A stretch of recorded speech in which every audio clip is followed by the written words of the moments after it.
안녕하십니까. 행복한 아침 이재용입니다. 안녕하세요. 정예인입니다. 네, 새로운 한 주가 시작됐습니다. 오늘은 9월 6일 월요일이고요. 뉴스부터 몇 가지 살펴보겠습니다. 1인당 5만 원씩 지급하는 코로나 국민지원금 신청이 오늘부터 시작이 됩니다. 접수는 첫 주인 이번 주는 출생연도 끝자리를 기준으로 요일별 오부제가 시행이 되고요. 오늘은 출생연도가 1과 6인 국민이 지원하실 수 있습니다. 시행 첫 주는 홈페이지나 앱을 통한 온라인 신청만 가능하고 현장 방문을 통한 신청은 다음 주 월요일부터 은행 또는 주민센터를 통해서 가능합니다. 지원금은 대형마트나 프랜차이즈를 제외한 전통시장과 동네 슈퍼마켓, 식당, 학원, 미용실 등에서 사용할 수 있습니다. 국민지원금의 사용 기간은 12월 31일까지고요. 자녀 지원금은 국가와 지자체로 환수됩니다. 정부가 17일부터 23일까지 추석 전후 일주일간 한시적으로 적용되는 방역 지침을 발표했습니다. 가족 모임은 백신 미접종자와 1차 접종자를 포함해 4명까지 허용되고요. 접종 완료자를 포함하면 최대 8명까지 모일 수 있습니다. 수도권에서는 가족 모임 장소가 집으로 한정되고요. 카페나 식당을 가거나 성묘를 할 수는 없습니다. 한편 비수도권 3단계 지역에서는 카페와 식당, 골프장 등 다중이용시설 이용이 가능하고요. 성묘를 가거나 요양병원 방문 면회도 한시적으로 허용됩니다. 다음으로 추석 연휴를 제외한 나머지 9월 방역 지침 한번 살펴보겠습니다. 정부는 6일인 오늘부터 다음 달 3일까지 수도권 거리두기 4단계, 비수도권 3단계를 연장했습니다. 수도권의 경우에 4단계를 유지하는 대신에 식당과 카페 영업 제한 시간이 오후 10시까지 1시간 늦춰졌습니다. 백신 접종 완료자에 대한 인센티브도 확대됩니다. 오후 6시 이전에는 접종 완료자 2명 이상을 포함해서 6명까지 모일 수 있고요. 이후에는 접종 완료자 4명 이상을 포함해서 6명까지 모일 수 있습니다. 또 49명으로 제한됐던 결혼식 가객 수는 식사를 제공하지 않는 경우에 99명까지로 확대됩니다. 정부는 한 달 동안 확진자 추이를 관찰해서 10월부터 방역 체계의 단계적 전환을 검토한다는 입장입니다. 다음 소식입니다. 백신 접종이 속도전이 되면서 전국 곳곳에서 오접종 사례가 속출하고 있습니다. 평택 성모병원에서 이틀간 냉장 유효기간이 지난 화이자 백신을 104명에게 접종한 것으로 알려졌습니다. 또한 지난달 26일 서울 고려대 구로병원에서 접종 권고 기간이 임박하거나 이 기간이 지난 화이자 백신을 이틀간 140여 명에게 맞췄고요. 울산 동청 동강병원 역시 지난달 26일부터 나흘간 91명에게 유효기간이 지난 화이자 백신을 오접종했습니다. 현장에서 오접종 등 과부하가 걸리자 방역당국은 이르면 오늘부터 오접종 원인과 개선 방안을 내놓겠다고 밝혔습니다. 네, 코로나 국민지원금은 1인당 25만 원인 거고요. 이어서 코로나19 현황을 살펴보도록 하겠습니다. 5일 0시 기준 신규 확진자는 1,490명으로 누적 확진자 수는 26만 400여 명으로 늘어났습니다. 한편 코로나19 백신 1차는 11만 8천여 명이 추가로 접종해서 5일 0시 기준 총 2,999만 명을 넘어섰고요. 2차까지 접종한 누적 접종 완료자는 총 1,774만 3천여 명으로 집계됐습니다. 네, 이어서 오늘 날씨 소식 전해드리겠습니다. 완연한 가을이 찾아왔습니다. 한 주의 시작인 오늘 전국 대부분 지역 가을비가 지나겠고요. 날은 대체로 흐릴 것으로 보입니다. 서해상엔 비구름이 형성되면서 또 밤에는 초속 20m가 넘는 돌풍이 불어들 것으로 보입니다. 새벽 사이 호남 지역에는 이미 약한 비가 내리기 시작했는데요. 이 비는 밤사이 전국으로 확대될 것으로 보입니다. 중부와 전남 해안, 제주도에 최고 80mm의 비가, 또 그 밖에 전국에서는 5에서 60mm가량이 내리겠습니다. 특히 중부지방을 중심으로 많은 양의 비가 쏟아질 것으로 보여서요. 이 빗길에 의한 사고 없도록 주의하셔야겠습니다. 이어서 오늘 기온 보겠습니다. 오늘 아침 최저기온 17도에서 24도, 한낮 최고기온은 23도에서 27도 선이 예상됩니다. 밤부터 전국적으로 많은 양의 비가 예상되니까요. 외출하실 때는 우산 하나 챙겨 나가시기 바랍니다. 9월 6일 월요일 행복한 아침 지금 시작합니다.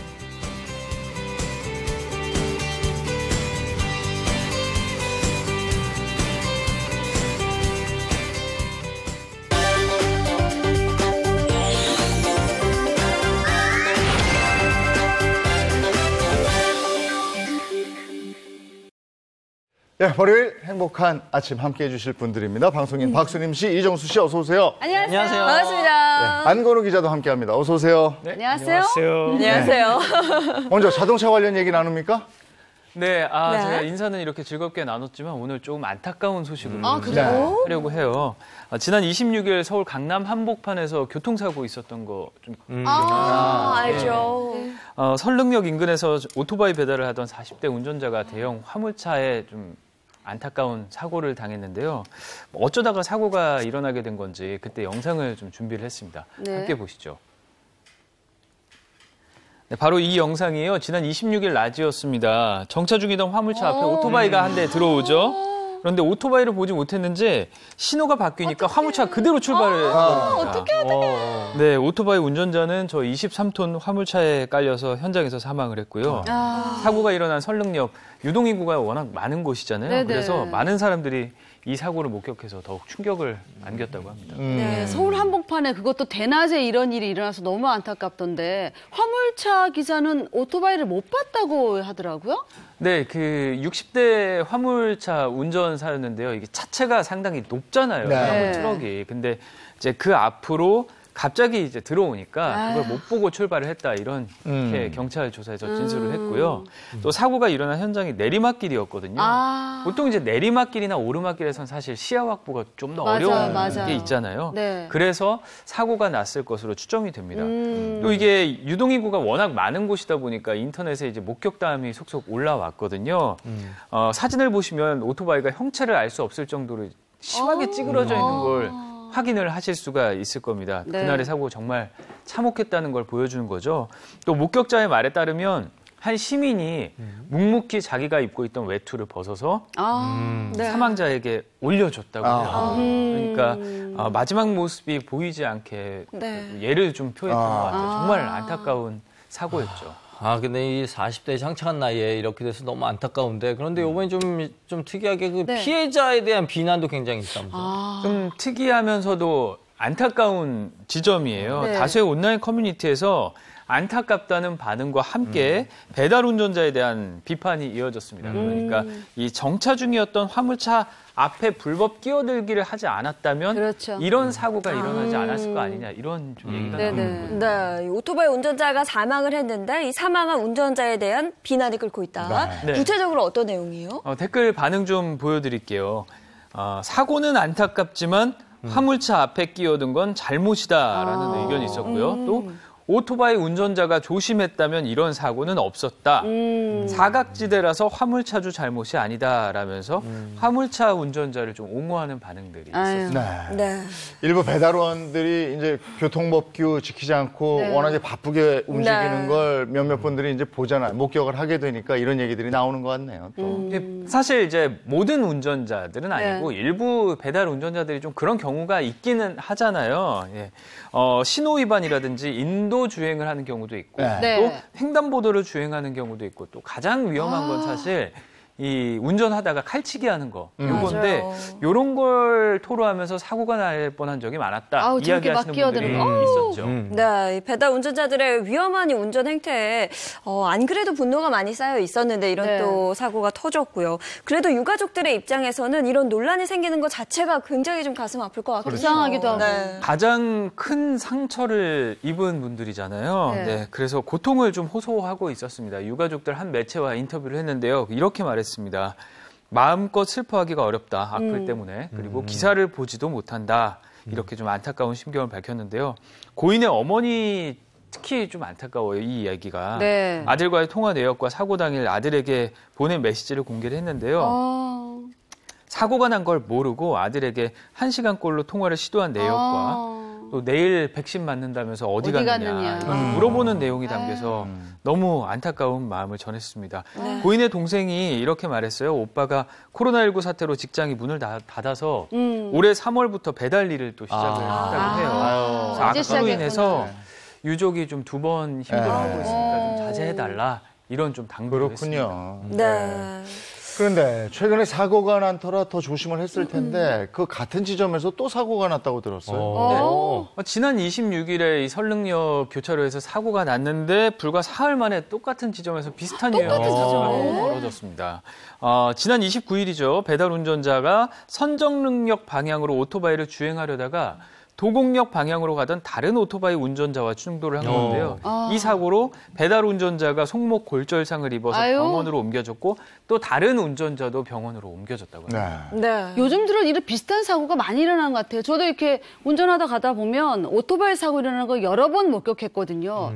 요즘 들어 자주 이런 사고가 일어나는 것 같아요. 아무래도 배달을 하시는 분들이 늘어나다 보니까 그래서. 그런 경우가 더 많이 보이는 것 같아요. 실제로 배달업에 종사하시는 분들 코로나19 여파로 상당히 많이 늘었습니다. 네. 작년 작년 하반기에 40만 명에 육박한다는 조사 결과가 나왔는데요. 그러다 보니까 이륜차 사고도 같이 증가하는 추세입니다. 얼마나 늘었는지 제가 그 그래프로 좀 준비를 했거든요. 네. 자, 도로교통공단에서 발표한 이륜차 교통사고 현황입니다. 2년 전인 2018년 17,000여 건이었던 사고 건수가 지난해엔 2만 1,000여 건으로 늘어났습니다. 많이 늘었다. 사망자 수도 2019년에 좀 줄어드는가 싶더니 네, 다시. 2020년이 되니까 작년에 525명으로 전년 대비 5% 넘게 늘었는데요. 특히 서울에서는 이로 오토바이를 몰다가 사고로 숨진 3명 가운데 1명이 안타깝게도 배달업 종사자입니다. 네. 오토바이 배달 사고가 이렇게 많이 일어나니까 이게 또 오토바이라는 게 사고가 나면 치명적이잖아요. 네. 그래서 이제 보험을 다 들어야 될 것 같은데 그렇지. 보험은 어떻게 잘 다 들어있나요? 원래 그래야 하죠. 하지만 그렇지 못하다는 게 더 진짜로 이 안타까운 현실인 겁니다. 지난해 오토바이 신고 및 의무보험 가입 현황 자료에 따르면 사용 신고를 한 오토바이 중 보험에 미가입한 차량이 절반 이상인 55.4%로 조사가 됐습니다. 오토바이는 의무보험 대상이죠. 하지만 2명 중 1명만 가입을 한 것으로 나타나니까 가입률이 매우 저조하다고도 볼 수 있습니다. 그렇죠. 자동차는 보험 거의 다 들잖아요. 네. 근데 오토바이는 왜 무보험으로 오토바이 타고 다니는지 전 이해를 못 하겠어요. 이게 위험하다 보니까 네. 보험료도 사실 높아요. 이 높은 보험료 때문에 좀 꺼려지는 경우도 네. 많긴 한데요. 배달 운전자는 업체에서 이륜차를 대여를 해주지 않을 경우에는 자신의 이륜차로 민간 상해 보험에 가입을 해야 합니다. 그런데 배달 운전자가 직접 보험에 가입하게 되면 보험료가 4배에서 11배까지 비싸지거든요. 이렇게 비싸면 가입하기가 좀 꺼려질 수밖에 그러네요. 없다는 얘기죠. 그래서 제가 구체적으로 얼마나 차이가 나는지 자료를 했거든요. 진짜 한번 비싸네. 함께 보시죠. 자, 개인용 이륜차의 보험료는 평균 15만 9천 원 정도입니다. 자, 그 다음이 비유상 운송용 우와, 이륜차라고 해서 뻥 튀었어. 중국집이나 치킨집 이렇게 사업주가 직접 구입을 해서 배달하는 경우를 말하거든요. 오토바이를. 네. 이때는 평균 43만 4천 원의 보험료를 냅니다. 마지막, 이게 중요해요.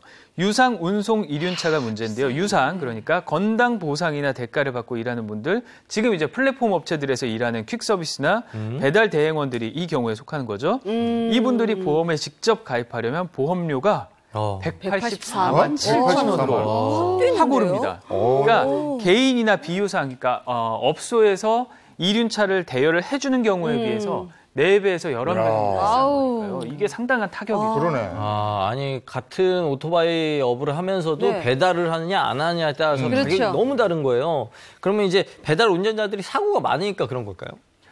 아무래도 그럴 수밖에 없습니다. 특히 이제 끝에 설명드렸던 플랫폼 업체의 경우에는 사고가 많이 발생해서 보험 가입 자체도 까다롭고요. 또 보험료가 비싸게 산정될 수밖에 없죠. 그렇기 때문에 더 그런 경우가 많을 수밖에 없는 거고요. 심지어 방금 보신 자료가 평균이에요. 그러니까 현실은 더하다고 보면 됩니다. 이륜차가 상해나 기타 배상을 받으려면 종합보험에 들어야 하는데요. 30대 중반 라이더 기준으로 종합보험료가 한 800에서 900만 원대 정도 됩니다. 또 이 배달업 특성상 10대나 20대층 젊은 노동자들이 많잖아요. 나이가 어릴수록 보험료, 자동차 보험료 많이 나올 수밖에 없잖아요. 네네. 그렇죠. 그러니까 20대 초반 라이더의 경우에는 보험료가 1,800만 원까지 책정이 된다고 합니다. 그러니까 이런 보험료는 수억 원대를 호가하는 좀 슈퍼카 운전자의 그렇죠. 경우에 네. 안 먹는 거거든요. 부담이 될 수밖에 없죠. 그러니까 돈을 벌기 위해서 일을 시작했는데 오히려 돈을 더 내게 생겼으니까 보험 가입을 안 하게 되는 것 같아요. 아무래도 그럴 수밖에 없습니다. 그래서 현재 유상 운송 특약에 가입한 배달 운전자들은 1% 미만이라고. 그래서 지금처럼 위험하게 운전을 하다 사고라도 나게 되면 책임보험이 없기 때문에 오토바이 운전자 스스로도 보험을 받기가 상당히 힘들고요. 또 사고가 난 상대 차주와의 배상 문제와도 관련해서 장기간 좀 분쟁이 예상될 수 있기 때문에 이래저래 배달 운전자에게 참 어려운 상황이라고 할 수 있죠. 네, 뭐 요즘은 배달 업무가 밤낮 가리지 않아서요. 아마 지금 이 시간에도 무보험으로 네. 배달 운전자분들은 도로를 누비고 있을 겁니다. 네, 안타까운 결정이 사고를 필요하죠. 보면서 네. 우리가 배달 운전자들의 어떤 제도적인 대책 네, 이런 맞아요. 것도 한번 네. 생각을 해봤습니다. 자, 이번에는 우리 주변에서 일어나는 사건 사고를 법의 관점에서 한번 풀어보도록 하겠습니다. 그 법이 알고 싶다.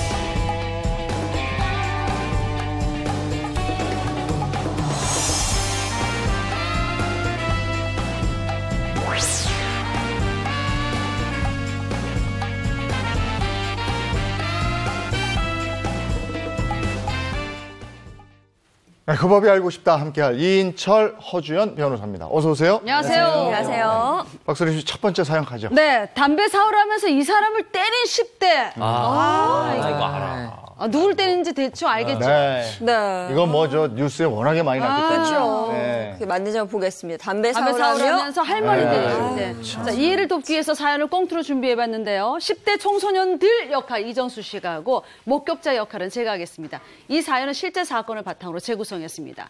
사연 속으로 끄고!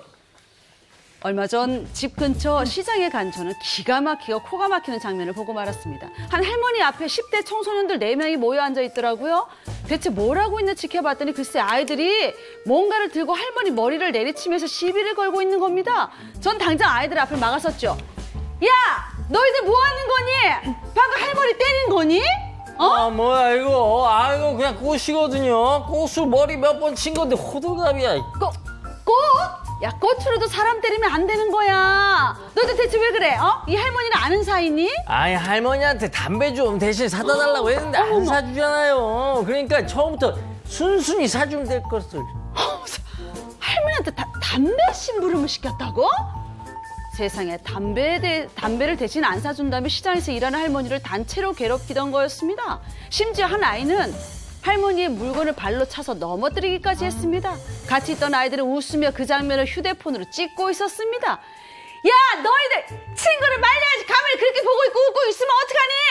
이 아줌마 아직 안 가셨네. 저희가 할머니 때렸어요. 이 친구 혼자 그런 거 아니에요. 저희는 그냥 영상에 SNS 올리기만 한 거라고요. 너희들 진짜 안 되겠다. 내가 싹 다 경찰에 신고할 거야. 다들 경찰서 가서 혼날 준비나 하고 있어. 네, 신고하시든가요. 그럼 저희 17이라서요. 처벌도 크게 안 받거든요. 그리고요, 저 친구 혼자 그런 거지. 우린 그냥 보기만 했어요. 본 것도 죄가 돼요. 방송 중에 꼬집어도 되나요? 이것도 진짜 할머니에게 막말을 내뱉고 학대를 하고도 눈 하나 깜짝하지 않는 10대 청소년들. 이 세상에 법이 있다면 이런 아이들 제대로 처벌하고 뉘우치게 하는 게 법이 해야 할 일 아닙니까? 여러분, 제 말이 틀렸나요? 네? 진짜 짜증나. 아니 이거 진짜 최근에 일어난 일이라서요. 많은 분들이 그 영상 보면서 분노하겠다. 정말 공부를 하셨는데 이거 어떻게 된 사연이죠? 네, 많은 분들 정말 분노한 이 사연 지난 25일 밤 11시 반쯤 경기 여주시 한 길거리에서 버젓이 벌어진 일이었습니다. 인근 시장에서 나무를 팔던 60대 할머니가 10대 청소년 4명한테 이렇게 당한 건데요. 이 10대 청소년들 담배를 대신 구매해달라고 했어요. 할머니한테. 그런데 할머니가 거절을 하자 학생들이 막말을 내뱉고 또 인근에 있던 꽃을 가져와서 할머니 머리를 때린 건데요. 정말 화가 나시겠지만 그렇지. 이 청소년들이 SNS에 찍어서 올린 영상 다시 한번 준비를 했거든요. 함께 세상에. 보시죠. 네, 바로 이 영상입니다. 어머. 헤어졌나? 저게 할 말이에요. 어머. 이거 막말을 하던 학생들이 꽃으로 할머니 머리를 때립니다. 그 영상을 찍고 있어, 쟤들이.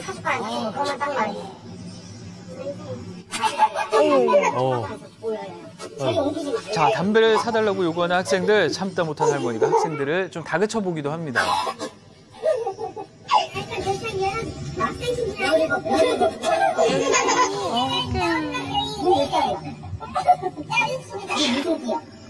자, 총고도 좋게 해보는데 학생 멈추지 않습니다. 아니, 왜 그래요?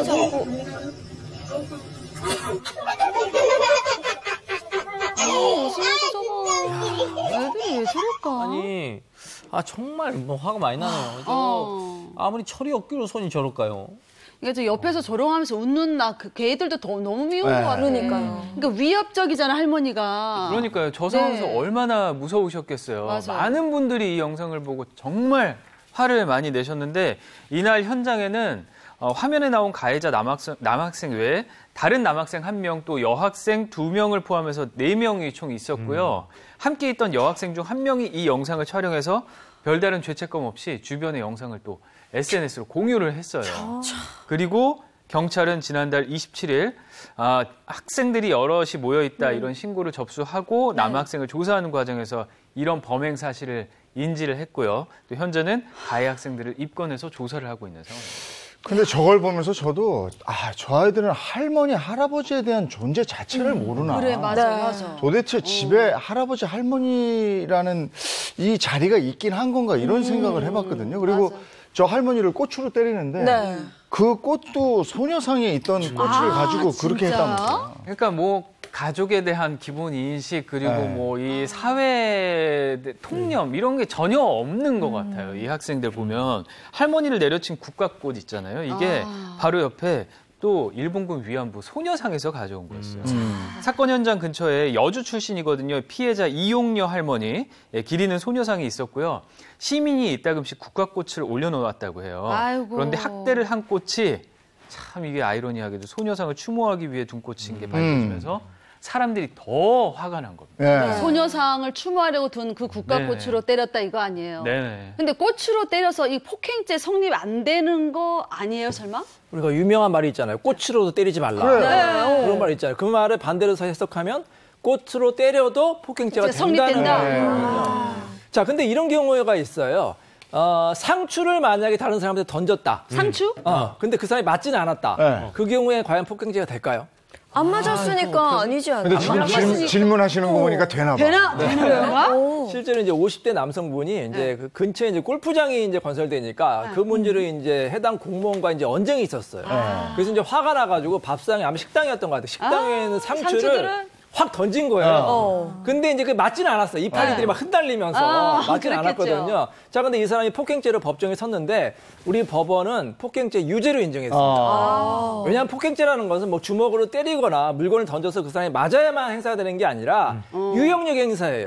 그러니까 물건을 던지는 것뿐만 아니라 주먹으로 때리는 거 어떤 유형력 행사는 모두 다 폭행죄가 되거든요. 그러면 이 사건도 이 청소년들 역시 폭행죄가 성립될 수가 있습니다. 네. 근데 방금 본 영상에서 학생들이 17살이라는 걸 강조를 네. 했잖아요. 혹시 이번에도 나이가 어리다는 이유로 법적인 처벌을 안 받거나 그러진 않겠죠? 지금 이 아이들이 17살, 그러니까 만으로 따지면 한 15살 정도 된 아이들일 거예요. 네. 그래서 이게 이런 경우에는 이제 그 무조건 가정법원에서 보호 처분을 받는 촉법 소년은 아닙니다.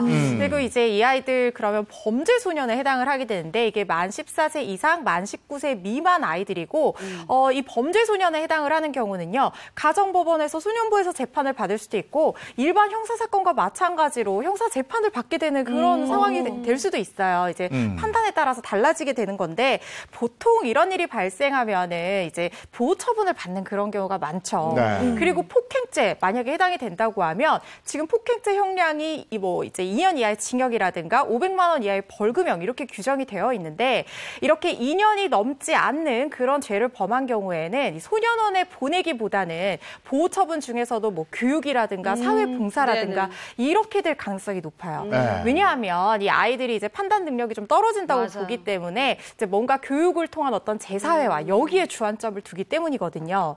근데 요즘 아이들이 어디 뭐 아이들 같나요? 정말 그러게. 성인 뺨치는 범죄 많이 저지르기도 하고 맞아, 그래서 맞아. 문제가 많이 되고 있고 또 이 사건 같은 경우에 정말 힘없는 할머니를 여럿이서 저렇게 이제 폭행을 하고 이런 경우이기 때문에 이 부분에 있어서는 이제 일반 형사 재판을 받게 되지 않을까 좀 지켜봐야 될 것 같습니다. 저 앞서 본 영상만으로도 좀 어처구니 없고 그래. 어떻게 저런 짓을 할 수가 있나 싶은데 추가 영상이 또 있죠. 또 있어요? 네. 며칠 뒤에 또 SNS에 올라왔어요. 그래서 많은 사람들이 뭐 앞에서 공부는 화났다 이런 얘기했는데 이거 보고 또 더 화가 나신 거예요. 네. 많은 분들이 할머니의 물건을 발로 차면서 위협을 하는 모습이었는데요. 한 명도 아니고 여러 명이요. 그 영상도 제가 준비를 했거든요. 함께 보시죠. 자, 당시 현장에서 찍혔던 영상입니다. 어디 아파? 어디 아파? 자, 할머니가 자리를 피하려고 하죠. 그런데 남학생이 막아서요. 할머니 어깨에 팔도 올려요. 자, 그리고 충격적인 영상이 이어집니다. 아니, 어머. 자, 한 남학생이 할머니의 손수레를 발로 차요, 저렇게. 이제 또 다른 남학생도 손수레를 치면서 위협을 하거든요. 자, 저렇게. 자, 거듭되는 발기질을 계속 하니까 결국 손수레가 부서지고 말아요. 어떡해. 그리고 할머니가 도로 한가운데서 짐을 챙기는 위험한 상황이 벌어지게 됐거든요. 하지만 학생들의 조롱 계속됩니다. 저 도로 위에서. 아니, 어떻게 저래요? 도로 차던데. 좀 위험한데. 저 놀리는 거잖아요. 그렇지. 조롱하는 거예요. 야, 이건 저렇게 수레까지 걷어차서 망가뜨리고 이거 진짜 도를 넘었는데요. 혼자 당하신 거 아니야. 아우, 너무 속상해. 올 것 아니 같네. 저거 진짜 마음이 보면 너무 정말 아파. 참담하죠. 예? 근데 저거를 목격자가 찍어서 올린 거예요. 지들이 저걸 찍어가지고 보란 듯이 맞아. 올린 거예요. 저 아무 생각이 없어 지금. 개념이 없는 그러니까요. 이 사건이 일파만파 알려지면서 가해 학생들을 엄벌을 해달라, 또 신상을 공개해달라 이런 이야기들이 줄을 이었습니다. 네. 심지어 이 글이 청와대 청원 게시판에 오르기까지 했거든요. 청원인은 선을 넘어도 너무 넘었다. 10대들의 강력 처벌과 신상 공개를 촉구를 했는데요. 이 청원글 게재 이틀 만에 5만 명이 넘는 동의를 받았고요. 지금도 많은 분들이 동의를 표하고 있는 상황입니다. 네. 그나저나 저 할머니는 어떠세요? 괜찮으신 건지 모르겠어요. 할머니에 대해서 많이 걱정하실 거예요. 네. 한 매체 보도에 따르면 이 사건 이후에 할머니가 시장에서 자취를 감췄다고 해요. 네. 피해 할머니는 평소 10km 떨어진 곳에 나가서 나물 캐고 또 시장에 내다 팔아서 생계를 유지해온 것으로 알려졌는데요. 할머니가 자취를 감추기 전 또 다른 매체에서 이 할머니를 만나서 이번 사건에 대한 의사를 물은 적이 있었습니다. 네. 그랬더니 이 할머니는 또 이게 가슴이 좀 찡하게도 학생들을 용서를 하겠다고 아유, 봐봐. 말씀을 하셨다고 해요. 네. 학생들이 앞으로 안 그런다고 해서 봐주기로 했다고 용서를 하신 겁니다. 그러니까 아이들 잘못된 행동을 어른으로서 그냥 포용해 주신 것 같아요. 네. 너무 안타까운데. 근데 이게 폭행죄에서는 피해자가 가해자를 아유 처벌하지 마십시오 이러면 처벌이 안 되는 거 아닙니까? 그러니까 우리가 이렇게 아무리 화가 나고 이제 분노가 치밀어 올라도 네. 막상 이제 경찰이 이 건에서 처벌하려고 하면은 이 피해자는 할머니가 이제 말씀하신 대로 용서하겠다, 네. 처벌하지 말아달라고 하는 경우가 있어요. 그럴 경우에는 처벌이 안 될 수가 있습니다. 왜냐하면 이제 단순 폭행죄 같은 경우는 반의사 불벌죄라고 하거든요. 네. 네. 즉 피해자가 처벌을 원하지 않으면 아무리 이 사람을 나쁜 범죄라고 하더라도 처벌을 할 수가 없어요. 그래서 이제 안타깝게 처벌을 못 하는데 다만 이럴 수가 있습니다. 만약에 좀 폭행의 도가 지나쳐가지고 할머니가 다쳤다. 네. 그러면 단순 폭행죄가 아니라 상해죄가 돼요. 맞아. 상해죄 같은 경우는 반의사 불벌죄가 아니기 때문에 처벌이 가능하고요. 네. 그리고 아까 영상에서 손수레를 막 부쉈잖아요. 네. 손수레 부순 건 손괴죄가 손괴죄. 되고 손괴죄 역시 반의사 불벌죄가 아니기 때문에 역시 처벌이 가능할 수가 있습니다. 네. 일단은 이제 단순 폭행이었다면 할머니가 용서한다라고 말을 했으면 처벌이 안 된다는 건데 말씀해 주신 것처럼 그 다음에 공개된 영상 때문에 상황이 또 바뀌게 되는 거죠. 그렇죠. 이제 두 번째 공개된 영상에서 제일 우리가 주목을 해야 될 말씀드릴 게 네. 지금 한 명이 꼬추로 때리는 첫 번째 영상과는 달리 네. 여러 명이 뭐 손수레를 발로 찬다든가 뭔가 폭력 행위를 가하는 그런 영상이 공개가 된 거잖아요. 여기서 이제 한 명이 아니라 여러 명이라는 사실이 쟁점이 될 수가 있어요. 그러니까 이렇게 단체의 위력을 보이면서 여러 명이 폭행을 가한 경우에는 더 이상 단순 폭행이 아니라 이제 형법상 특수폭행 내지는 폭력행위 처벌법상 공동폭행죄에 해당하게 될 가능성이 생기는 거거든요. 이 죄들은 더 이상 반의사 불벌죄가 아닙니다. 그래서 할머니가 용서를 해주셨다고 하더라도 이 아이들이 처벌받을 가능성이 남아있게 되는 거죠. 저거 제대로 처벌하지 않으면요, 저 아이들은 이대로 되는구나. 나는 이제 우리를 못 건드리는구나. 그렇죠, 이러고 봐. 또 저럴 수가 있거든요. 그리고 저런 경우에 법으로 처벌을 못 받으면요, 저 아이들 사이에 짱이라는 애가 있을 거예요. 그럼 그 아이가 정신이 온전하다면 이거 올린 애들 데려다가 정말 그렇지. 정말 눈물 콧물 쏙 빠지게 한번 혼을 내야 되는 거예요. 그러면 이 아이들 안 그런다고.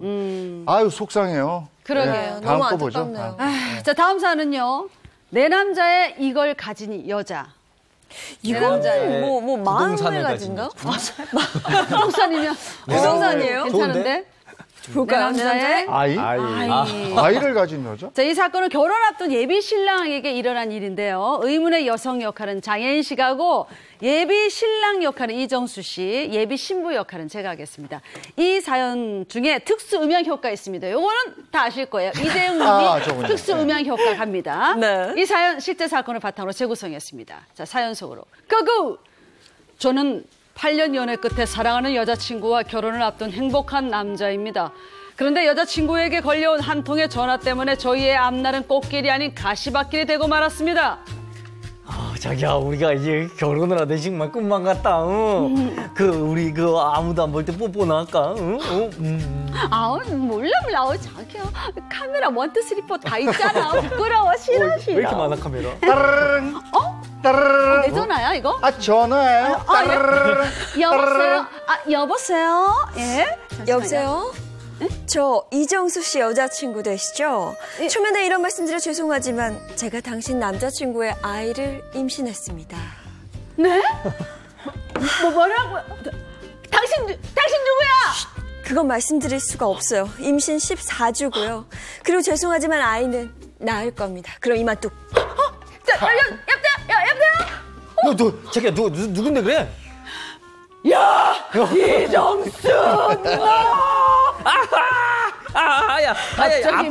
갑자기 모르는 여자가 나타나 제 아이를 임신했다니 저는 너무 억울했습니다. 전 하늘에 맹세코 절대 바람 피운 적이 없거든요. 제가 결백을 주장하자 여자친구는 누군가 장난을 쳤겠거니 하고 이번 한 번만 넘어가 주기로 했습니다. 그런데 따르릉. 따르릉. 또 전화 왔네. 또 전화예요. 따르릉. 불길한데 이거? 설마. 여보세요? 좋아요. 남자친구랑 얘기는 해보셨어요? 여보세요. 장난이 너무 심한 거 아닌가요? 내 남자친구 이정수는 절대 바람 피울 그런 사람이 아니라고요.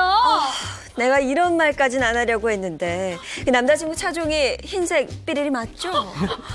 저희 늘 그거 타고 데이트 다녔고요. 제가 조수석에 앉았었고요. 남자친구가 자주 가는 카페, 그 행복한 찻집 맞죠? 거기 저희 단골 데이트 장소거든요. 대체 언제까지, 어디까지 더 말씀드려 믿으시겠어? 정체를 알 수 없는 그 여자는 저와 가까운 최측근이 아니고선 알 수 없는 개인 정보까지 슬슬 읊어댔고 저를 믿어주던 여자친구도 이제는 저를 강하게 의심하고 있습니다. 모르는 여자 때문에 파혼까지 하게 생긴 이 상황을 대체 어떻게 하면 좋죠? 너무 잘하고 아니 이거 사건이 심각해 보이는데. 아니 이거 어떻게 된 일입니까? 네, 한 온라인 커뮤니티에 올라왔던 글입니다. 네. 올해 10월 결혼을 앞둔 30대 남성에게 청천벽력 같은 일이 벌어졌습니다. 어떤 여성이 자신에게 전화를 해서 자신의 여자친구의 SNS로 연락을 해서 당신 남자친구의 아이를 임신했다는 메시지를 보낸 건데요. 상대는 자신의 정체를 공개하지 않았습니다. 그리고 그저 아이를 임신했는데 14주 차에 낳을 것이라는 의사만 밝혔다고 합니다. 이게 SNS로 연락이 온 거군요. 이게 무슨 일인가 싶었겠어요. 진짜. 이 남성의 입장에서는 상당히 억울했다고 합니다. 네. 자기가 그런 일을 벌이지 않았기 때문에 정말 황당하고 억울했다고 하는데요. 그런데 처음엔 다행히 여자친구가 메시지를 보낸 사람이 이건 이상한 사람이었거든요. 이렇게 의심을 먼저 했다고 합니다. 그래서 괜찮았는데 네. 남자가 바로 신고하려던 걸 또 여자친구가 한번 말렸다고 해요. 네네. 아니, 뭐 이상한 사람이니까 그러지 말자. 이렇게 얘기한 거겠죠. 혹시나 잘못 연락이 온 것일 수도 있으니까 혹시 한 번 더 오면 그렇죠. 그때 신고를 해보는 게 어떻겠느냐 이렇게 이야기. 원래 처음에 한 번 전화 오면 바로 신고 안 하고 아니 뭐 잘못 착각하고 전화했겠지 하고 기다려 본단 말이에요. 근데 또 같은 사람이 여보세요. 또 전화 온 거 아니에요? 아, 네. 이번에도 전화는 아니었고 SNS로 그러니까. 네, 다시 한번 연락이 온 거예요, 진짜로. 그러니까 그때는 이번에 위기가 오게 된 거죠. 상대방은 진짜 남자의 애인이라면서 정말 가까운 지인만 알 수 있는 개인 정보를 얘기를 했는데요. 단순히 거주지나 대학교 이런 수준의 개인 정보가 아니라 혼자 자주 가는 카페, 혼자 가는 카페? PC방, 또 SNS에 한 번도 올린 적이 없는 차종, 뭐 삐리리 아까 차종 있었죠? 네. 최근 중고로 구입한 물품까지 정확히 여자친구에 얘기하면서 자기 주장이 진짜라고 얘기한 겁니다. 아니 그런데 그런 개인 정보까지 이걸 어떻게 알았지? 무속인인가? 아니 이 정도까지 얘기를 하면 그 여자친구도 아 이거 진짜 아닌가 이렇게 그러겠어요. 복잡해지죠. 그러니까 이 남자가 이제 여자친구도 막 울고 소리를 지르면서 진짜 너 뭘 하고 다니냐 그렇지, 자신을 맞아. 의심하기 시작했다고 싸우게 해요. 어떻게 결백을 증명해야 할지 이제 정말 모르겠다. 이렇게 남자가 하소연을 하고 나섰다고 합니다. 무엇보다 자신의 지인 중에서 해당 개인 정보를 정말 동시에 아는 사람이 너무 없기 때문에 상대가 그걸 어떻게 알았는지 이제는 좀 무서울 정도다. 네. 이렇게 고통을 토로하고 있습니다. 네. 아, 근데 이게 진짜 미스터리한 일이긴 해요. 그렇죠. 이게 뭐가 맞는지 잘 모르겠는데 일단 글이 올라오고 나서 누리꾼들의 반응은 어땠나요? 일단 누리꾼들은 이게 뭔가 신종 보이스피싱 아니냐 이런 좀 추측을 하기도 했어요. 또 이 결혼 끝장나길 바라는 누군가가 범인이다. 이렇게 얘기도 하고 또 혹시 결혼하기 싫었던 여자친구의 자작극이 아니냐. 이런 좀 극단적인 얘기까지 나왔어요. 네. 제 생각은 이 결혼이 잘못되길 바라는 누군가예요. 그 여자친구의 전 남친이나 아니 원하는 살만한 그런 사람이 아닐까요? 그런 생각이 들어요. 아니 근데 이게 그 댓글 중에 결혼하기 싫었던 여자친구의 자작극이 아니냐 아이, 너무 참. 충격적인데요? 그래. 그럴 수 있을까요? 그런 반전이 있었다면 뭐 극이 좀 다른 쪽으로 전개가 됐겠죠. 그런데 그럴 가능성은 정말 낮아 보입니다. 상대방에게 두 번째 연락을 받고 나서 남자친구와 여자친구가 함께 가서 경찰에 신고를 했다고 해요. 그리고 여자친구도 범인을 찾는데 진짜 전심전력을 다하고 있기 때문에 여자친구가 꾸며낼 가능성은 여자친구가 이렇게 나서서 하는데 낮은 상황이라고 볼 수가 있겠죠. 그 원한이네. 그러니까 원한 갑시다. 원한이 있는 사람이 한 것 같아요. 이건 뭐 돈 걸어야 되는 건가요? 갑시다. 네. 그런 추리 상당히 많았습니다. 하지만 남자는 일단 여자친구 쪽 지인은 아닌 것 같다고 주장을 했는데요. 일단 서로가 첫 연애 상대라 전 남친이나 전 여친이 없고요. 또 누군가에게 원한을 살 만한 일을 한 적이 아니고. 없다고 합니다.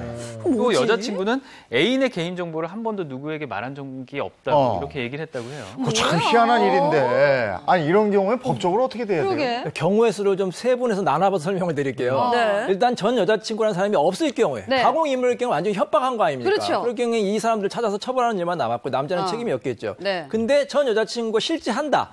이 경우에도 이제 경우의 수를 나눠봐야 돼요. 근데 만약에 그러면 임신 중이다. 그러면 임신 중에는 검사를 할 수가 없습니다. 친자 검사를 할 수가 없기 때문에 출산할 때까지 기다려봐야 돼요. 근데 아이가 만약 출산이 됐다. 그럴 경우에 이제 유전자 검사를 할 수가 있겠죠. 자, 이 경우에 만약에 친자가 아닌 걸로 나왔다. 그럴 경우에 여자가 또 속인 거 아닙니까? 그렇죠. 그렇기 때문에 남자는 책임이 없고 여자에게 책임을 물을 수가 있고요. 만약에 친자임이 확인됐다. 그럴 경우에 남자가 그때 이제 책임을 지는 그렇죠. 겁니다. 아유, 그렇기 기다려야 때문에 되네. 자녀에 대한 양육비도 이제 책임을 져야 되고요. 양육비는 만 19세까지 지급을 하셔야 됩니다. 네. 야, 이거 곰곰이 생각해보면 약간 친자 가능성이 조금 있을 수도 있을 것 같은데 만약에 이래가지고 내가 무서워서 낙태를 강요했다고나 이렇게 되면 어떻게 돼요? 큰일 날 것 같아요. 큰일 나죠. 그렇게 낙태 강요, 그러니까 임신 중절을 강요하는 경우에는 강요죄로 처벌받을 수가 있습니다. 얼마 전에 그 배우 김용건 씨가 13년 동안 만나왔던 39살 연하의 여자친구가 임신을 했다고 하니까 뭐 그런 요구를 했다 이렇게 해서 지금 고소를 당했던 그런 사건이 있었잖아요. 다행히 이 사건은 김용건 씨가 이렇게 오해였다. 앞으로 최선을 다하겠다 이렇게 입장을 밝히면서 잘 마무리가 됐는데 이 사건이 당초 이제 기사가 나기로는 낙태 강요 미수죄 이렇게 많이 이제 알려졌어요. 근데 이건 정확하게 말씀드리면 형법상 맞는 죄명은 아니고요. 이거는 강요 미수죄에 해당하게 될 가능성이 높죠. 일단 낙태죄라는 것은 헌법 불합치 결정을 받아서 지금 폐지가 된 상태이기 때문에 이 관련 죄는 없어졌고요. 강요 미수죄가 적용이 될 수 있는데 강요죄보다는 좀 처벌이 감경이 돼서 적용이 되긴 하겠지만 이것도 당연히 형사처벌 받는 범죄이기 때문에요. 임신 중절 원치 않는 임신했다고 하더라도 함부로 중절 수술 강요하고 이런 일은 절대로 없어야겠습니다. 네. 그럼 만약에 남자의 친자다. 그럼 이거 결혼이 성사될 수도 없는 거고. 근데 파혼을 하게 되면 여자 쪽도 손해가 또 만만치 않을 것 같아요. 그렇죠. 지금 여자친구가 얼마나 가장 큰 피해를 당하는 거 아닙니까? 결혼하기로 했다가 이제 황당한 거죠. 자, 근데도 무조건 남자에게 책임을 물을 수 있는 건 아니에요. 만약에 남자가 이러한 사실을 모두 알고 있음에도 불구하고 그걸 얘기를 안 하고 결혼을 강행했으면 당연히 책임을 물을 수가 있겠죠. 그렇기 때문에 뭐 결혼식 비용이라든지 여러 가지 위자료라든지 이런 책임을 물을 수가 있는데 남자도 전혀 모를 수가 있었잖아요. 전혀 모르고 만약에 결혼하려고 했으면 그 남자한테 책임을 묻기는 어려울 수가 있습니다. 이게 남자의 아이라면 정말 여러 가지 법적 분쟁이 생길 수가 있는 건데 글쎄 정말 그 남자의 아이일 가능성은 0%인 거예요? 남자는 일단 그 가능성이 제로에 가깝다고 주장을 하고 있습니다. 그 가능성이 크다 이렇게 주장을 하는데요. 여자친구를 제외하고는 자기는 바람을 피운 적이 없고 또 원래 술을 좋아하지 않아서 술을 마시고 뭐 밖에서 정신을 잃어본 적이 있다? 이런 경우가 없었다고 해요. 또 의심을 살 만한 행동 하지 않았고요. 또 상대가 자신은 최측근이라며 자주 가는 카페나 남자의 개인정보를 언급을 또 했잖아요. 그런 정보를 나누면서 바람을 피운 사실 자체가 없기 때문에 상대의 주장이 전부 거짓이다. 이렇게 이야기를 하고 있습니다. 네, 그러면 임신했다는 그 여자의 말이 거짓이고 만약에 이로 인해서 남자가 파혼까지 가게 된다. 파혼 위기를 겪는다. 이랬을 경우에는 가해자가 뭔가 보상을 해주거나 책임을 져야 되는 거 아닌가요? 그렇죠. 남자가 이렇게나 자기 결백을 주장하는데 이 남자 입장에서는 뭐 자기 아이가 아니거나 정말 아이가 존재하지 않을 가능성에 대해서도 당연히 생각을 해봐야 되겠죠. 이렇게 뭐 협박이나 명예훼손에 해당될 수 있는 이런 위법 행위로 혼인이 만약에 파탄이 났다, 약혼이 파탄이 났다 이런 경우라고 하면 남자 입장에서는 당연히 억울하게 누명을 씌운 사람을 찾아서요. 그 사람에게 손해배상을 청구를 할 수가 있어요. 약혼이나 혼인 같은 경우에는 이 파탄의 귀책 사유가 반드시 양 당사자에게만 있는 경우뿐만 아니라 제3자가 어떤 위법 행위로 손해를 끼쳤다고 하면 당연히 배상 책임을 물을 수 있습니다. 근데 파혼까지 안 가더라도 시간 들였죠. 범인 잡느라고 돈도 들었죠. 그런 거 배상받을 수 있지 않을까요?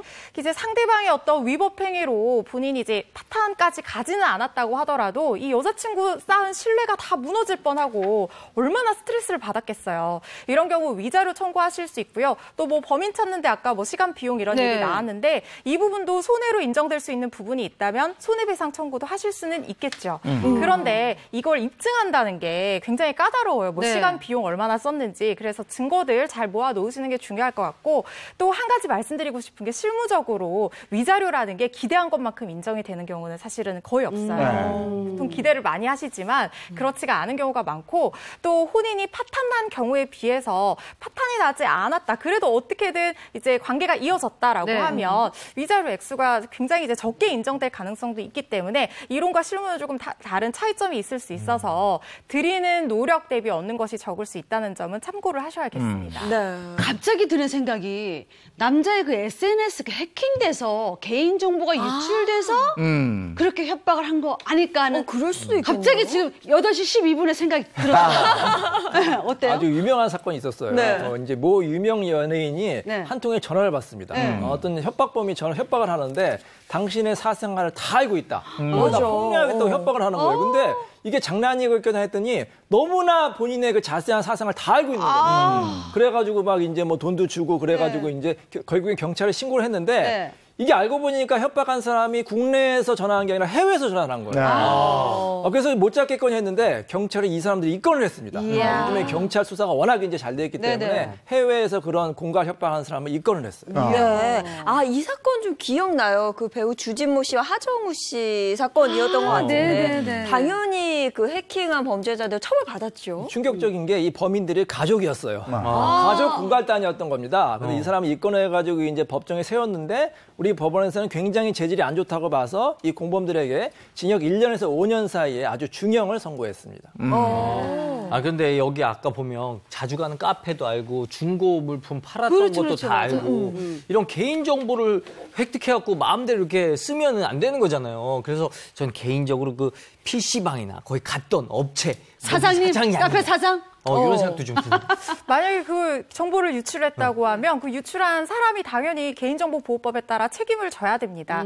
개인정보보호법 보시면요. 이 정보를 처리하는 관리자, 개인정보 처리자는 정보 제공 주체의 동의 없이 함부로 제3자에게 정보를 제공해서는 안 된다라고 규정을 하고 있어요. 이게 아무리 가까운 사람, 뭐 여자친구라고 하더라도 함부로 동의 없이 정보를 제공해서는 안 되는데 이런 사건이 있었습니다. 그 연봉 정보, 직원들 연봉 정보를 관리하는 한 회사의 인사팀 막내 직원이 있었는데요. 이 사람이 실수로 전 직원을 대상으로 보내는 이메일에 연봉 리스트를 첨부해서 보낸 거예요. 난리가 났죠. 내 옆에 직원보다 내가 얼마 적게 받는다. 나는 계약직인데 쟤는 정규직이었구나. 뭐 이런 게 다 밝혀진 거예요. 그래서 실제로 몇십 명이 퇴사하는 사건이 벌어진 적이 있었어요. 이럴 경우에 개인정보 관리자, 처리자인 이 막내 직원이 책임을 져야 되는 거죠. 우리 연예인들은 출연료 가지고 되게 민감한데 이거 연봉이 누가 적게 받든 많이 받든 간에 이게 되게 민감한 부분이잖아요. 직장에서는 엄청 예민하죠. 그렇죠. 그거 어떡해. 이거 근데 실수를 했잖아요. 일부러 그런 게 아니라 그거 봐줄 수 있지 않나요? 그런데 이 개인정보보호법에서는 이제 고의로 유출한 경우뿐만 아니라 처리자가 관리를 잘해야 될 의무도 있어요. 그래서 관리 소홀로 과실로 이렇게 유출이 된 경우에도 처벌 대상이 되고 면죄부를 주어지지는 않습니다. 이제 감경이나 뭐 이런 거 정상 참작이 가능할 부분이겠죠. 그래서 이 위반 시에는 5년 이하의 징역이나 5천만 원 이하의 벌금형에 처해질 수 있고 만약에 더 나아가서 다른 이득을 목적으로 뭐 개인정보를 유출하겠다 해서 협박을 하거나 공갈을 하거나 그러면 당연히 형법상 협박죄, 공갈죄 같이 성립을 하게 되고요. 더 처벌이 무거워질 수 있으니까 절대로 이렇게 하시면 안 됩니다. 야, 이 당사자인 본인이 그런 적이 없는데 이러면 얼마나 이거 얼마나 놀라요. 그런데 나에 대해서 너무 잘 알고 있으니까 이게 도대체 어떻게 된 건가 싶기도 하고. 야, 이게 SNS가 막 이렇게 내 정보가 막 돌아다니고 있으니까요. 이거 정말 조심해야 돼요. 몇 개 산 등정한 거 다 알아요, 우리. 94개 산 등정한 거 다 알아. SNS 다 올려서. 그 법이 알고 싶다. 여기까지 하겠습니다. 고맙습니다. 고맙습니다.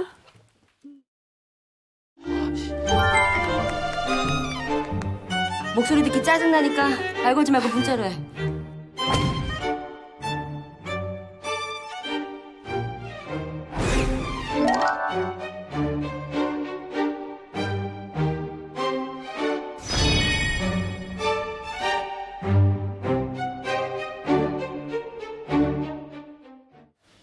살면서 겪게 되는 모든 고민을 속 시원하게 해결해 드리겠습니다. 인생 Q&A 2호선의 용한 상담소.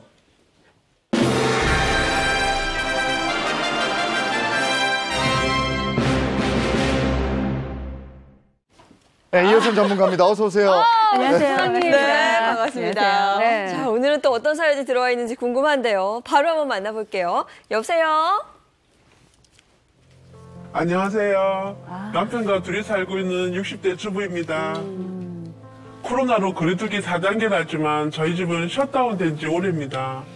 그래도 아이들 키울 때는 이 정도는 아니었던 것 같은데 이제 애들이 다 커서 집을 떠나니까 남편이랑 둘이서 뭐하고 시간을 보내야 할지 막막하더라고요. 무엇보다 둘이 할 얘기가 없습니다. 평생 같이 산 부부가 그렇게 할 얘기 없는 게 저도 신기할 정도예요. 그러다가 작년부터는 남편이 정말 꼴도 보기 싫습니다. 숨만 쉬어도 꼴도 보기 싫고요. 기침하는 소리, 화장실에서 물리는 소리도 듣기 싫습니다. 믿으실지 모르겠지만 한 집에 살아도 평소에 대화 한마디 안 하거든요. 심지어 둘이 앉아서 밥을 같이 먹어본 게 언젠지 기억도 안 나요. 한 지붕 아래 살 뿐이지 이건 남남이나 다름이 없어요. 그렇다고 남편이 외도를 했다거나 저한테 죽을 죄를 진 것도 아닙니다. 그냥 상종을 하기가 싫고 꼴이 보기 싫습니다. 차라리 싸우기라도 했으면 속이나 시원하겠는데 말도 감정도 없이 서로 소 닭 보듯이 사는 게 이제는 진저리가 납니다. 그렇다고 해서 남편이랑 이혼하고 싶은 건 아닙니다. 이 나이에 다른 남자 만나서 팔자 고칠 생각도 없고 그냥 살던 남자 고쳐서 사는 게 더 낫겠다 싶어요. 어디서 보니까 저희 같은 사람들을 가면 부부, 문 부부라고 하더라고요. 하루 종일 대화 한마디 없이 남처럼 사는 저희 부부한테도 희망이 있을까요? 저 어떻게 하면 좋을까요? 희망. 희망이 있어야죠. 야, 제가 듣기에도 정말 그렇죠.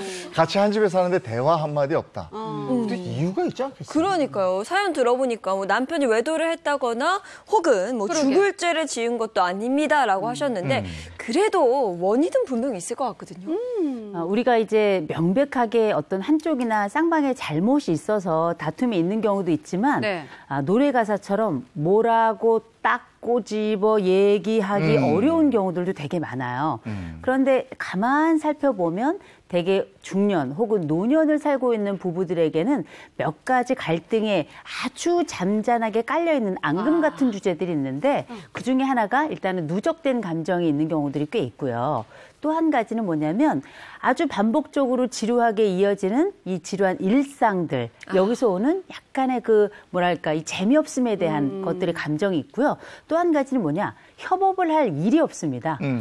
옛날에 이제 뭐 애들 키울 때하고 또 상황이 다르기 때문에 이런 것들이 쭉 함께 모이면 여기서 중년기, 노년기 부부 갈등의 유형이 나오게 되는데요. 이를테면 나이가 들어도 갈등과 갈등을 하는 갈등형과 갈등형이 만나서 폭발하는 이런 형이 있고요.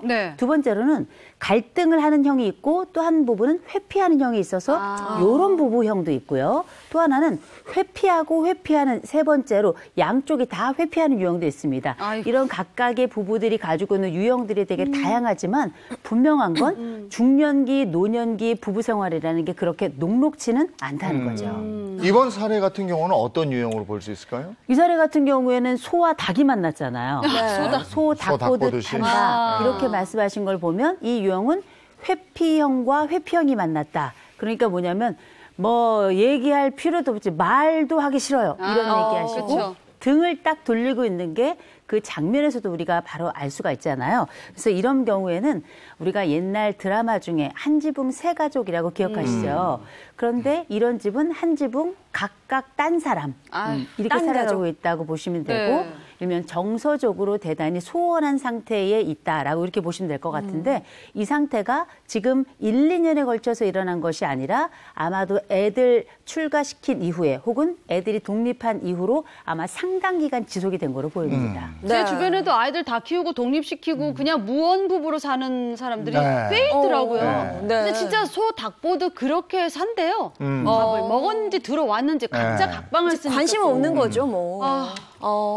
그런 식으로 살고. 많은 분들이 뭐라고 말씀하셨냐면 너무 지루하니까 차라리 그냥 뭐 싸움도 대화라면서요. 그러면서 치고받기라도 했으면 좋겠다 이런 얘기 하시는데 지금 치고받으면 중상입니다.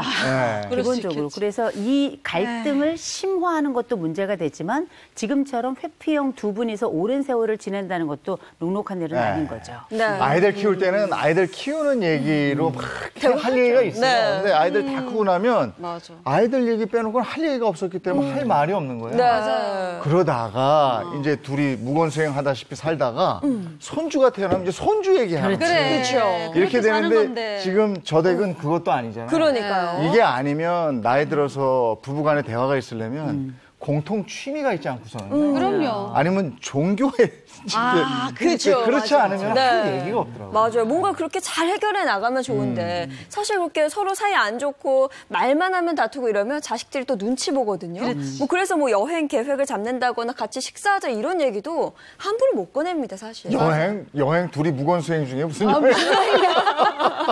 가도 똑같은. 네. 그래서 여행을 가나 마나 별 차이가 없는 경우들도 많이 있는데 이렇게 두 분의 노년을 살고 있는 부모님들이 각각 이렇게 냉장고로 살아가게 되잖아요. 네. 그러면 사실상 이런 이 냉랭한 기운이 하나의 가족 전체의 촉매가 돼서 전체 가족이 마치 냉동실 안에 들어가 있는 것 같은 맞아요. 느낌을 받게 되거든요.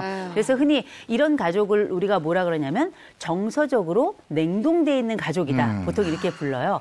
그러면 이런 거는 꼭 부부 둘만이 냉장고일 때만 생겨나는 일이 아니라 가족들 중에 굉장히 심각하게 사이가 안 좋은 가족이 있을 때 이런 서늘한 기운들은 아마 다들 경험해 보셨죠. 집집마다 이런 집은 꼭 있습니다. 근데 문제는 뭐냐면 부모님들이 이런 일이 생겼을 때는 사실 자녀들의 중재가 좀 들어가주면 좋은데 부모들이 이런 상황에 있다는 걸 모르는 자녀들이 훨씬 더 많습니다. 따로 살고 있기 때문이죠. 그리고 애들이 오면 화기애애해지잖아요. 맞아요. 그랬다 애들 가면 다시 흩어지면서 다시 냉동 상태에 들어가기 때문에 이 가족이 가지고 있는 이 반복적 패턴을 풀어간다는 건 가족 안에서는 어려운 경우가 많습니다. 네. 이 사연 주신 분도 처음부터 냉동 부부는 아니었을 거예요. 그러니까 싸우면서 오해하면서 그 골이 깊어지니까 아마 이렇게 된 것 같은데 노년기에 이렇게 냉랭하게 변한 부부들이 많아요? 이 집도 그렇지 않아요? 아니, 저희는 아직 뭐 냉장입니다. 냉동까지는 아니죠. 우리가 되게 그 어떤 프로그램에 보니까 뭐 안 싸우면 다행이다 그러는데 제가 볼 땐 안 싸운 건 기적입니다. 그래서 우리가 되게 부부로 시작하면서 생애의 부부 생애 주기를 보면 이걸 우리가 흔히 부부기라고 부르거든요. 네. 이 부부기를 살 때 보면 보통 신혼기가 1에서 4년인데 1에서 4년 정도까지는 우리가 흔히 육탄전 시기라고 부릅니다. 이 시기는 막 몸으로 치고받기도 하고 굉장히 열정적으로 싸우는 시기라. 예인 씨가 육탄전. 요 육탄전 시기죠. 제가 육탄전이요. 신혼기. 그리고 보통 4년에서 20년까지는 아이들 키우면서 굉장히 바트게 살던 시기인데 이때는 가족이 편을 먹고 싸우기 때문에 가족 대륙전이다. 대륙전이고요. 20년 이상 된 부부들 같은 경우에는 가족의 분리가 일어나면서 두 부부만 사는데 이때의 전쟁 우리가 핵전쟁이다 보통 이렇게 부르거든요. 그래서 이런 부부들 20년 넘게 산 부부 중에 저희가 지난달에 상담했던 케이스가 어떤 케이스가 있었냐면 이건 제가 동의를 받고 드리는 말씀입니다.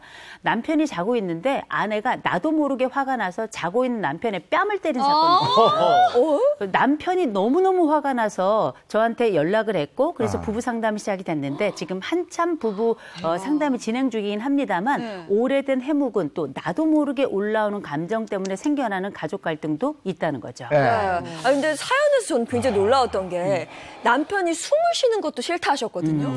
근데 또 이혼도 안 하시겠대요. 이거 솔루션 필요하지 않을까요? 맞아요. 근데 아마 이거 보시는 분들 중에 저 우리 집 얘기다 이러는 분들도 많이 계실 텐데 이제 진짜 하나씩 짚어가면서 솔루션 들어가죠. 60대 무원 부부의 속사정 남편이 꼴도 보기 싫어요. 어떻게 해야 됩니까? 제발 어떻게 할까? 부부의 불쌍함 점수를 매겨놨습니다. 불쌍함 점수?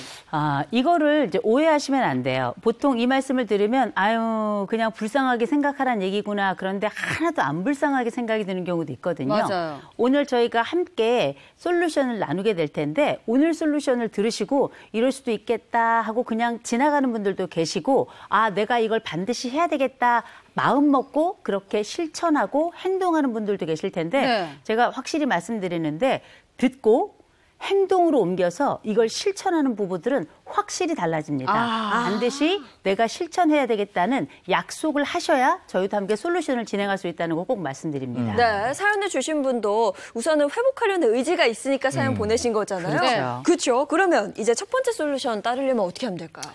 일단 저희가 불쌍지수라는 게 있는데요. 책에 나온 건 아니고 제가 얘기한 지수입니다. 이거 뭐냐 일종의 연민지수를 제가 불쌍지수다 이렇게 말씀드린 건데 지금부터 마음속에 한번 생각해 보세요. 우리가 가장 불쌍할 때가 10점이고 제일 안 불쌍할 때가 1점이다. 1점. 이렇게 했을 때 부부가 함께 점수를 매겨봐야 됩니다. 내 스스로를 생각했을 때 나는 몇 점일까? 그리고 내 남편 혹은 내 아내, 내 배우자를 생각했을 때 몇 점 정도를 줄 수 있을까를 한번 생각해 보셔야 되는데 이를테면 뭐 나를 생각하니까 내 점수는 8점이야. 근데 남편을 생각하니까 2점이야. 이러면 내 스스로가 너무 불쌍한 거죠. 이런 경우에는 지금 솔루션은 듣지 않을 겁니다. 먼저 말씀드리고요. 대신에 봤더니 나는 한 6점 되는데 저 사람도 보니까 한 5점은 되는 것 같아. 요 정도면 가능해요. 서로 간의 점수차가 크지 않은 경우에는 내가 다가갈 여지가 생겨납니다. 또 한 가지 봤더니 가만 살펴보니 나보다 저 양반이 더 불쌍해. 인생을 살아보니까 그렇게 될 경우에는 훨씬 더 부부관계가 호전될 가능성은 매우 높습니다. 네. 그러니까 불쌍함 점수를 딱 매겨가지고 네. 더 불쌍한 쪽을 더 위로해줘야 되는 거 아니에요. 저를 딱 해보니까 6대 4 정도 되는 것 같아요. 남편이 6이야. 제가 위로해줘야 돼. 자기야. 방송 끝나고 해장국 먹으면서 내가 위로해주면 이럴 때 위로해주면 되잖아요. 네. 제가 박수림 씨 남편을 이제 오며 가며 뵀는데요. 많이 마르긴 했더라고요. 그런데 때리진 않아요, 저. 때리진 않습니다. 근데 우리가 확실히 기억할 건 뭐냐면 부부 상담을 오래 하다 보면 몇 가지 특징이 나타나는데요. 흔히 이런 얘기하죠. 뒤통수도 보기 싫다. 이런 얘기 하시는데 뒤통수가 보기 싫은 경우는 살아요. 그런데 냄새를 못 견디겠다는 분들이 계세요. 그러니까 그 냄새라는 게 뭐 구린내, 발꼬락내 이런 게 아니고요. 그냥 그 사람의 그 몸에서 나온 냄새. 채취. 이게 싫다고 말하는 분들은 거의 부부가 함께 살기 어려운 경우가 많습니다. 그래서 가만 살펴보면 지금 이 사례 같은 경우에는 나는 이혼은 원치 않습니다. 이렇게 말씀하시는 걸 볼 때는 뒤통수 단계다. 이렇게 봐야 될 것 같습니다. 뒤통수 단계 다음에 그러면은 채취 거부 단계예요? 아니요. 단계가 어떻게 돼요? 냄새 못 단계? 거부 단계는 예민하시네, 아주 예민하시네. 내가 거부를 하는 게 아니라 어쩔 수 없이 내가 견딜 수 없는 상황인데요. 제일 1단계가 뒤통수 단계고요. 꼴도 보기 싫은 거죠. 두 번째로는 밥 해주는 게 너무 싫은 순간이 와요. 밥 먹는 꼴도 보기 싫은 그렇죠. 밥 거부 단계에 해당이 되는 거고 그 다음 단계가 사실 각방 단계로 들어갑니다. 각방 쓰는 거. 함께 이렇게 잠을 자는 게 힘든 거죠. 그 다음에 생겨나는 심각한 문제가 마음 문제예요. 마음 단계라는 건 뭐냐면 아예 그 사람이 저 방에 있던 이 방에 있던 관심이 아예 없고 있는지 없는지조차 생각이 나지 않는 상태까지 접어든 단계인데 이런 경우는 흔히 정서적 이혼 상태다 이렇게 보통 이야기합니다. 그래도 다행인 건 사연 주신 분은 아직 각 맘 단계까지는 안 간 것 같아요. 그죠?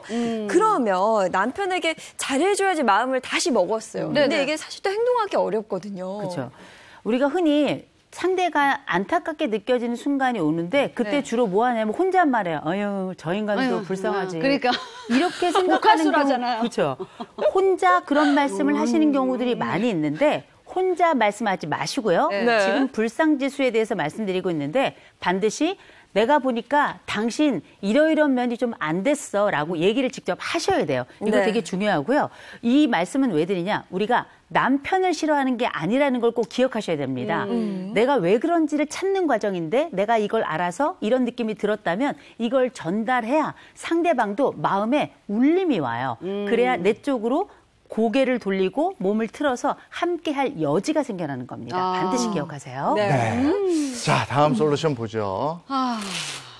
같이 밥 먹고 싶은지 물어봐라. 그러게. 이거 무슨 뜻이에요? 우리가 이제 보통 밥 얘기하면 꼴도 보기 싫어 죽겠는데 무슨 같이 밥을 먹냐 이런 말씀하실 수 있는데 저희가 밥은 그냥 밥이 아니라 그놈의 밥 보통 이렇게 말씀하시잖아요.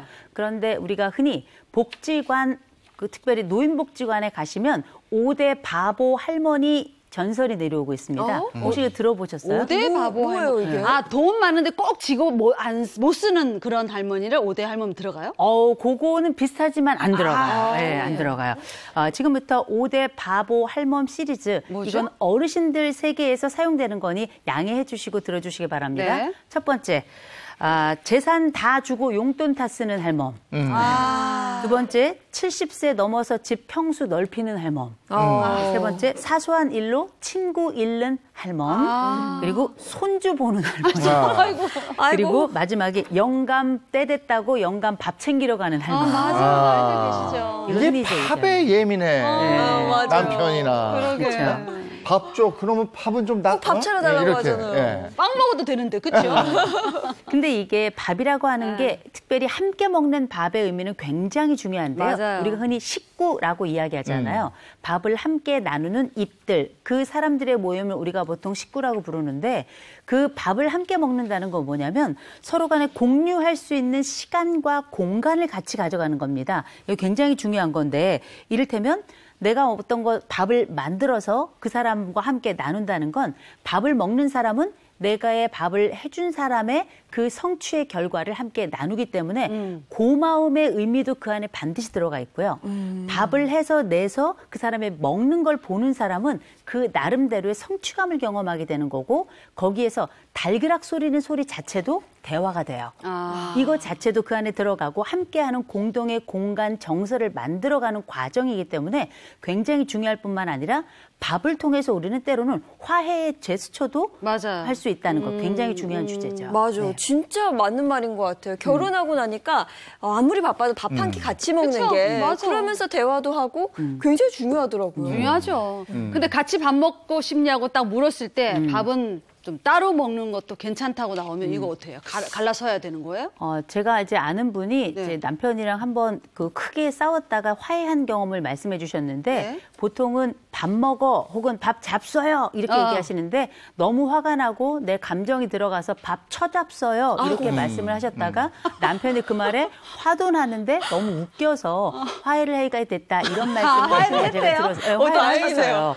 밥 쳐잡숴! 그러니까 아내가 그런 얘기를 하는 것도 처음 보니까 남편은 화가 났다가도 그래도 먹으란 얘기에 너무 웃겨가지고 같이 화해를 했다는 얘기를 했는데 대개는 우리가 밥을 먹고 그 화해 제스처를 취해서 상대방이 밥을 먹을 때는 한 가지는 또 권해주셔야 돼요. 일방적으로 내가 어떤 행동을 했다면 상대방도 뭔가를 해주길 바라잖아요. 그렇죠. 그래서 그렇게 식사를 하실 때는 설거지 해줄 수 있냐고 한 번쯤은 좀 물어보시면 좋아요. 그럼 어떻게 냅둬 권도하면 밥 주지 마세요.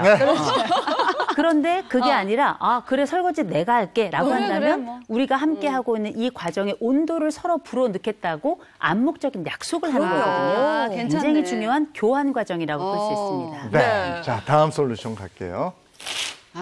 자녀들에게 아빠에 대해서 물어봐라. 전 이거 꼭 권해드리고 싶은데요.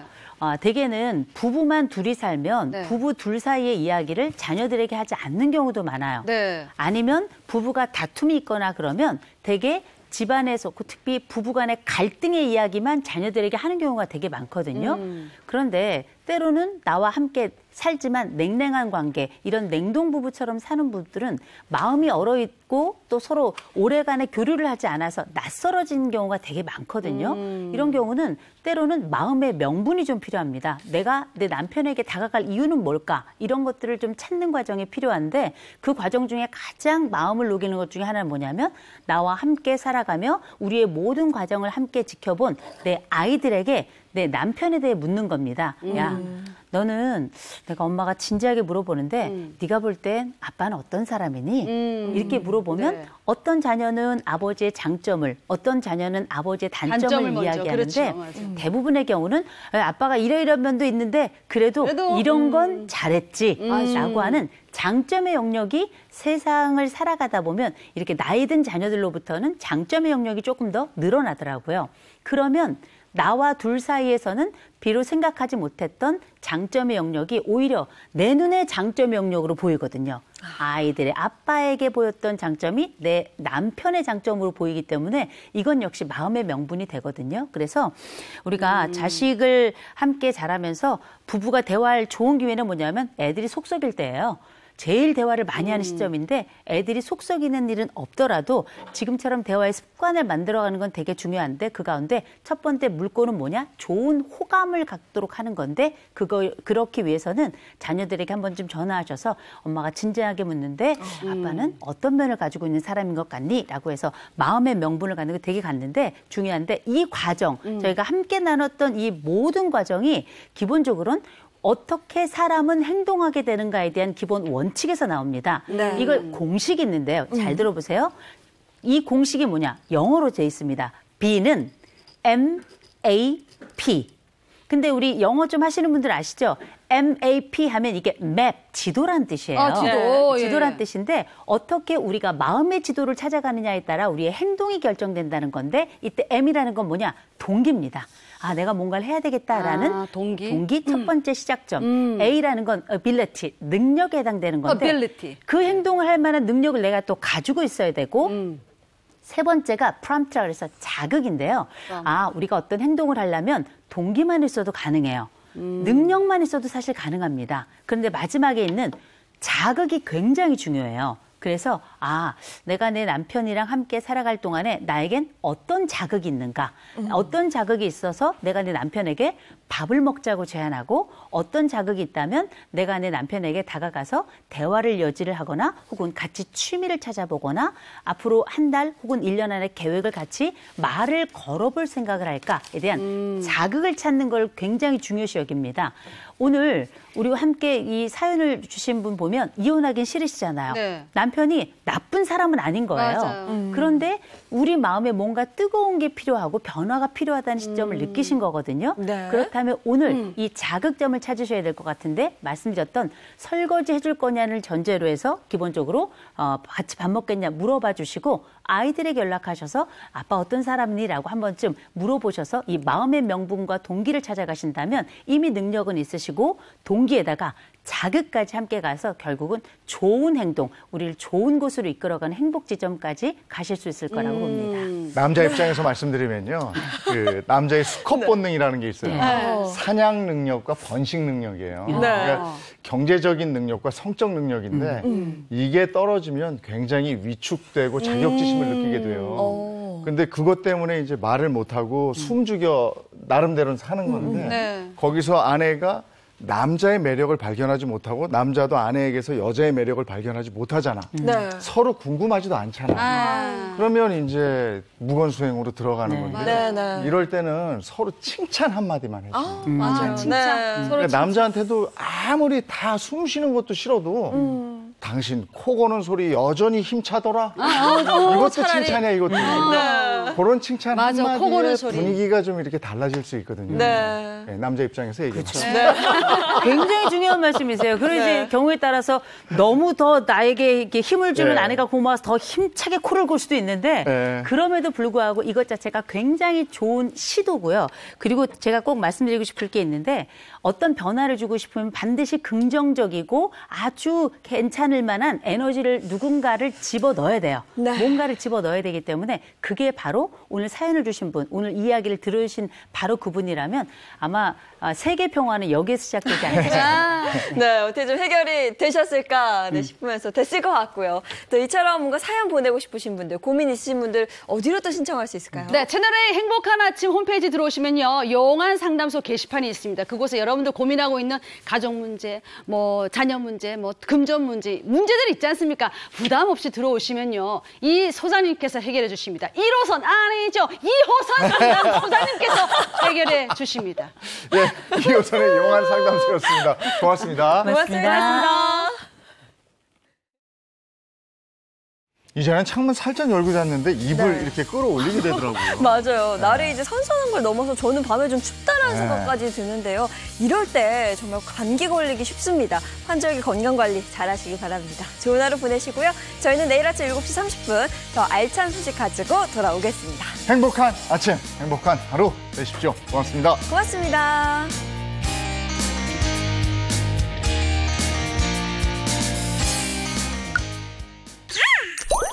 채널A